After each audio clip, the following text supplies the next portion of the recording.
ஒவ்வொன்றிற்கும் ஒவ்வொரு காலம் உண்டு. வானத்தின் கீழிருக்கிற ஒவ்வொரு காரியத்துக்கும் ஒவ்வொரு சமயம் உண்டு.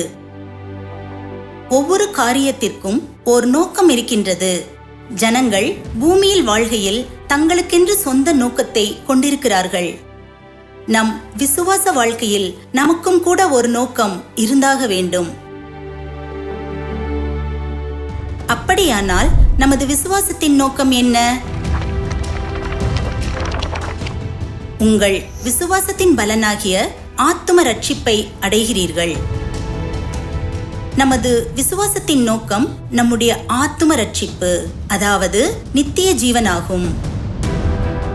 நமக்கு நித்திய ஜீவனை கொடுப்பதற்காக தேவன் தமது 6000 வருட மீட்பின் கிரியையை 3 காலங்களாக பிரித்து ஒவ்வொரு காலத்தின் இரட்சகருக்கும் வித்தியாசமான நாமத்தை கொடுத்தார்.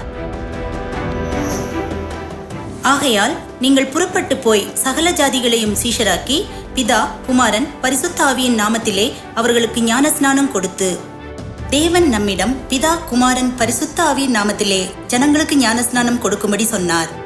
இதற்கு பிதா, குமாரன் மற்றும் பரிசுத்த ஆவியானவர் ஆகிய மூவருக்கும் நாமம் இருக்கிறது என்று அர்த்தமாகும். பிதாவின் நாமம் யெகோவா, குமாரனின் நாமம் இயேசு. ஒவ்வொரு காலத்தின் இரட்சகருடைய நாமம் வித்தியாசமானதாகும். அப்படியானால் பரிசுத்த ஆவியின் நாமம் என்ன? முதலாவதாக பிதாவின் காலத்தில் இரட்சகர் யார் என்பதை கண்டுபிடிப்போம்.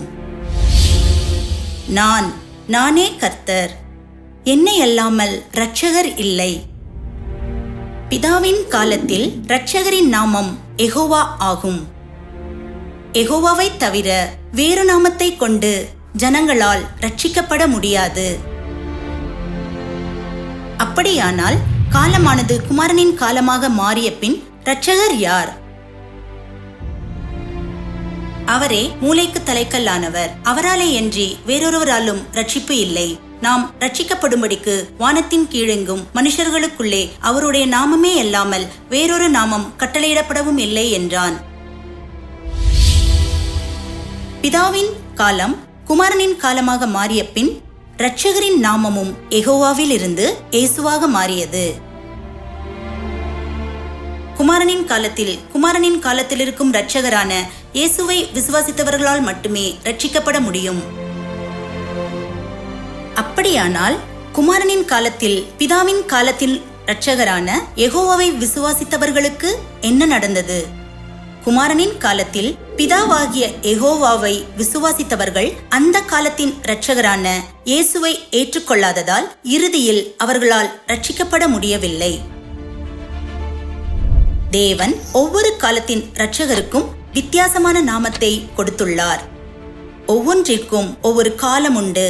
வானத்தின் கீழிருக்கிற ஒவ்வொரு காரியத்துக்கும் ஒவ்வொரு சமயம் உண்டு என்று எழுதப்பட்டிருக்கிறபடியே இரட்சகரின் ஒவ்வொரு நாமத்திற்கும் ஒரு கால அளவு இருக்கின்றது. பிதாவின் காலத்தில் பிதாவின் நாமத்தினால் மட்டும்தான் ஜனங்கள் ரட்சிக்கப்பட்டனர். குமாரனின் காலத்தில் குமாரனின் நாமத்தினால் மட்டும்தான் ஜனங்கள் ரட்சிக்கப்பட்டனர்.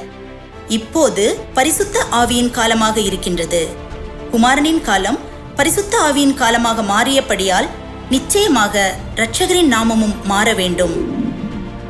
ஜெயம் கொள்ளுகிறவன் எவனோ அவனை என் தேவனுடைய ஆலயத்திலே தூணாக்குவேன்.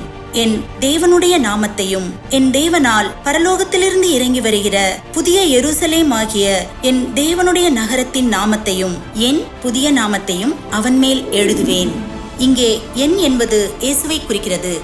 எனவே என் புதிய நாமம் என்பது இயேசு அல்ல, ஆனால் அவரது வேறொரு நாமமாகும். ஜெயம் கொள்ளுகிறவனுக்கு நான் மறைவான மன்னாவை புசிக்க கொடுத்து அவனுக்கு வெண்மையான குறிக்கல்லையும் அந்த கல்லின் மேல் எழுதப்பட்டதும் அதை பெறுகிறவனே அன்றி வேறொருவனும் அறியக்கூடாததுமாகிய புதிய நாமத்தை கொடுப்பேன் என்றெழுது. ஜெயம் கொள்பவன் கல்லின் மேல் எழுதப்பட்ட புதிய நாமத்தை பெறுவான். இங்கே கல் என்பது நிஜமான கல் அல்ல. மனுஷரால் தள்ளப்பட்டதாயினும் தேவனால் தெரிந்து கொள்ளப்பட்டதும் விலையேற பெற்றதுமாயிருக்கிற ஜீவனுள்ள கல்லாகிய அவரிடத்தில் சேர்ந்தவர்களாகிய நீங்களும். கல் இயேசுவை குறிக்கிறது.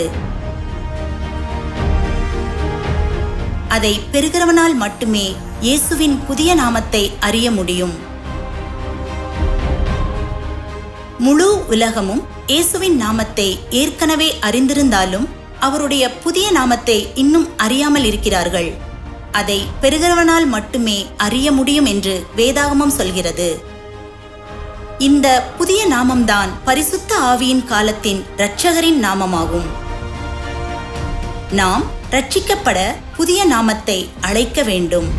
ஏனென்றால் புதிய நாமம்தான் பரிசுத்த ஆவியின் காலத்தின் இரட்சகரின் நாமமாகும். பரிசுத்த ஆவியின் காலத்தில் நாம் புதிய நாமத்தை அறிந்திருக்க வேண்டும். அப்போதுதான் நம்முடைய விசுவாசத்தின் இலக்கான ரட்சிப்பை பெற முடியும். பரிசுத்த ஆவியின் காலத்தில் இரட்சகராகிய புதிய நாமத்தை பெற்று ரட்சிக்கப்படுவோம்.